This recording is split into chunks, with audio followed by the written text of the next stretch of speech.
శ్రీమాత్రే నమః. Welcome to my channel. Hope all are doing good.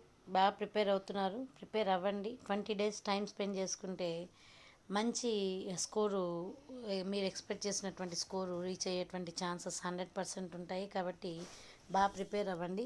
సంవత్సరం అంతా ప్రిపేర్ అయింది కూడా ప్రజెంటేషన్ 3 అవర్స్ ప్రజెంటేషన్స్లో మనం చూపించాల్సి ఉంటుంది. కాబట్టి ఒకసారి ఎందుకో ప్రీ ఫైనల్ 1-2 పేపర్ కరెక్షన్స్ అయిన తర్వాత పేపర్ ప్రజెంటేషన్ గురించి చెప్పాలా అనిపించింది. ఒక చిన్న వీడియో ఫాస్ట్గా మనం చెప్పేసుకుందాము. ఎక్కడెక్కడ ఏం రాసుకోవాలా అనేది ఒకసారి రిమైండ్ చేసుకుందాము. అంటే ఇంత మైనర్ని కూడా మనం అడగాల అని కానీ తెలుసుకోవాలని కానీ పిల్లలకు తెలియదు. కాబట్టి ఈ వీడియో చేయటం జరుగుతోంది. హోప్ అందరికీ ఉపయోగపడుతుంది అనుకుంటున్నాను. ఖచ్చితంగా అందరికీ షేర్ చేయండి. మీకు ఉపయోగపడుతుంది అనిపిస్తే షేర్ చేయండి. ఓకేనా. ఇది మనకి జూనియర్ ఇంటర్ సీనియర్ ఇంటర్కి బోర్డ్ ఎగ్జామ్స్లో 24 పేజెస్ ఉండేటువంటి బుక్లెట్. ఇది first page start writing here అన్నప్పటి నుంచి ఇక్కడ ఉందన్నమాట. ఓకేనా. నాకు తెలిసినటువంటి టెక్నాలజీలో ఈ వీడియో ట్రై చేస్తున్నాను. చూద్దాం ఎంతవరకు కరెక్ట్గా వస్తుంది అనేటువంటిది. కాబట్టి లెట్ us స్టార్ట్. ఓకే.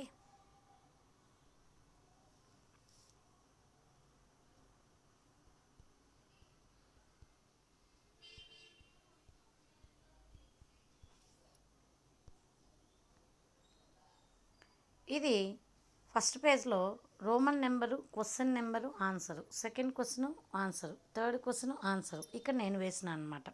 ఇవన్నీ ఎక్కడున్నాయి అంటే మార్జిన్కి బయట మాత్రమే ఉన్నాయి. అంటే మనం రోమన్ నెంబర్స్ కానీ, క్వశ్చన్ నెంబర్స్ కానీ, ఆన్సర్స్ కానీ, మ్యాథ్స్లో సొల్యూషన్స్ కానీ, సాంస్క్రిట్లో సమాధానం కానీ ఏవైనా ఇవి రాయాలా అంటే మార్జిన్ బయట మాత్రమే రాయాలా అనేటువంటిది దీని ఉద్దేశం అనమాట. ఓకేనా. ఎందుకు అనంటే స్పెసిఫిక్గా వాటికి మెన్షన్ చేసిన ప్లేసెస్లో మనం వాటిని ఖచ్చితంగా యూజ్ చేయాల్సి ఉంటుంది. ఓకేనా. క్లియరా. Point number 1, Roman numbers, question numbers, answers, solutions, సమాధానం ఇవన్నీ కూడా మార్జిన్ బయటే వేయాలి. ఓకే. అలాగే ఇక్కడ మీరు అబ్జర్వ్ చేశారంటే first question answer, second question answer, third question answer వీటికి మధ్య ఒక చిన్న గ్యాప్ ఉంది. ప్రతి క్వశ్చన్ ఆన్సరు అయిపోతూనే ఒక 1 లైన్ ఆర్ 2 లైన్స్ లీవ్ చేసుకోండి. ఎందుకు అని అంటే నీట్గా ఉంటుంది, క్లమ్జీగా ఉండకుండా నీట్గా ఉంటుంది, పేపర్ నీట్గా ప్రజెంట్ చేయటం ఉంటుంది. మేడం మాకు క్వశ్చన్ రాసే టైం లేదు, నో ప్రాబ్లం. మీరేం చేస్తారు అని అంటే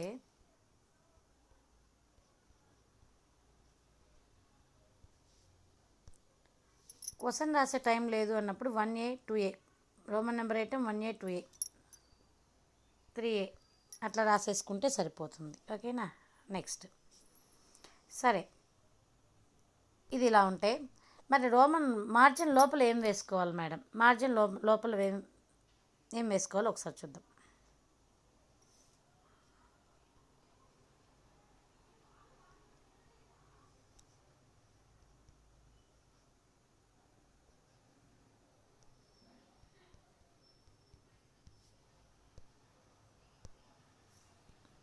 రోమన్ మార్జిన్ లోపల ఏం వేసుకోవాలంటే హెడ్డింగ్స్ కానీ, సైడ్ హెడ్డింగ్స్ కానీ, సబ్ పాయింట్స్ 1, 2, 3 అనేటువంటి పాయింట్స్ కానీ, అలానే నెక్స్ట్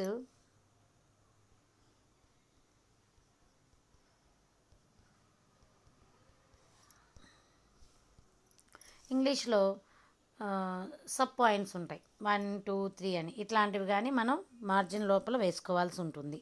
ఇంకా ఇవే కాకుండా ఏమేమి వేసుకోవచ్చు చూద్దాం. ఓకే.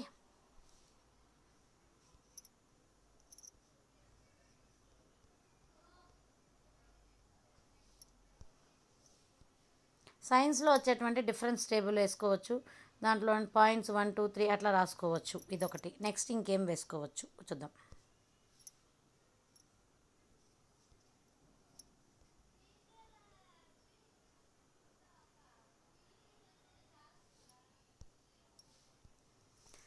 సైన్స్లో వచ్చేటువంటి డయాగ్రామ్స్, మధ్యలో డయాగ్రాము, పక్కన ఉండేటువంటి గీతలు లేబులింగ్ చేసుకోవడానికి ఉపయోగపడతాయి. ఓకే. నెక్స్ట్ ఇంకేం చేయొద్దో చూద్దాం.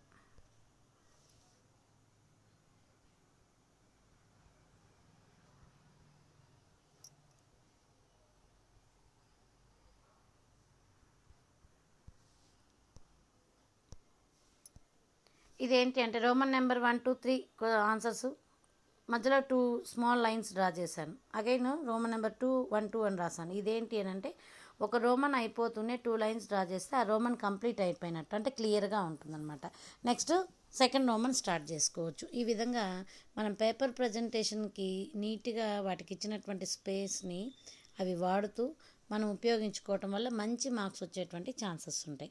ఇట్లాగే పేజ్ 1 అని పేజ్ 2 అని ఉంటుంది.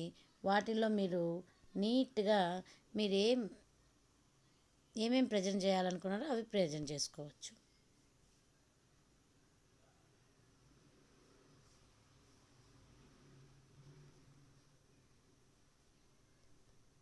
హెడ్డింగ్స్ రాసుకోవచ్చు, పాయింట్స్ రాసుకోవచ్చు. ఈ విధంగా మీరు హెడ్డింగ్స్ పాయింట్స్ రాసుకుంటూ నీట్గా మీరు పేపర్ ప్రజెంట్ చేయొచ్చు. హోప్ అందరికీ ఇది ఉపయోగపడుతుంది అనుకుంటున్నాను. ఫాస్ట్గా చెప్పేసుకొని తక్కువ టైంలో చెప్పాలని మ్యాక్సిమం ట్రై చేశాను. ఓకేనా? Thank you so much.